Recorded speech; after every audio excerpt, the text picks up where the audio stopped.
semuanya, selamat datang di video edukasi kami. Kami dari mahasiswa semester 6 Universitas Sari Mutiara Indonesia, Prodi S1 Kesehatan Masyarakat, Peminatan Kesehatan Lingkungan.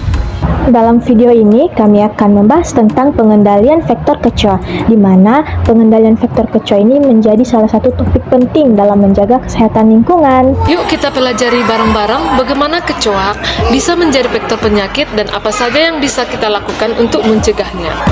Apa itu kecoa dan bahayanya? Saya akan mulai dengan mengenalkan apa itu kecoa.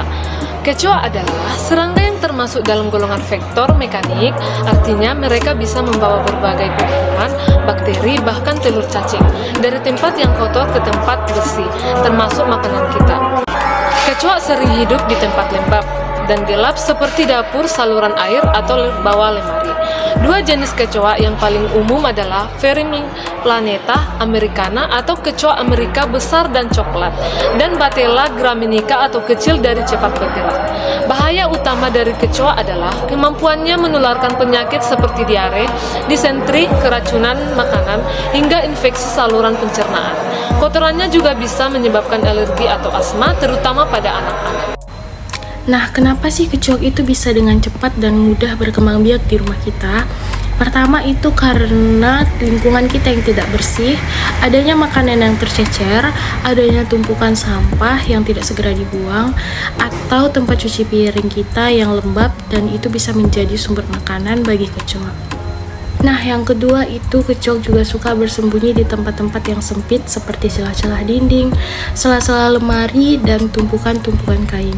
Nah, yang ketiga itu ada suhu hangat dan lembab yang sangat disukai oleh kecoa. Dan jika rumah kita kekurangan ventilasi dan banyak genangan, maka kemungkinan besar akan mempermudah perkembangan kecoa di lingkungan kita dan akan memperbanyak populasi kecoa.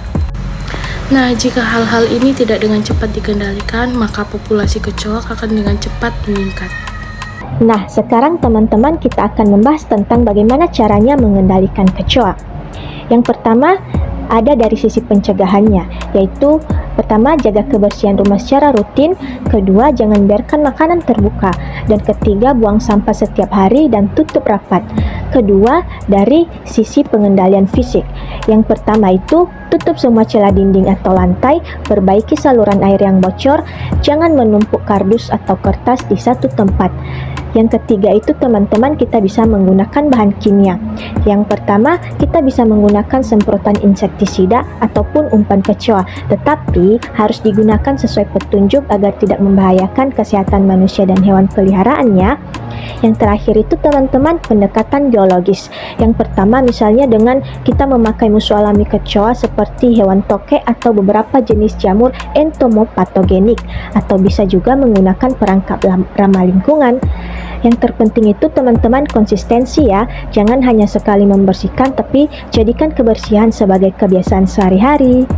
Itulah tadi informasi tentang kecoa sebagai vektor penyakit dan cara pengendaliannya. Ingat ya, lingkungan yang bersih itu adalah benteng pertama bagi kita untuk mencegah penyakit. Ayo kita mulai dari rumah sendiri, bersihkan secara rutin dan cegah kecoa berkembang biak. Terima kasih sudah menonton video kami, semoga bermanfaat dan sampai jumpa.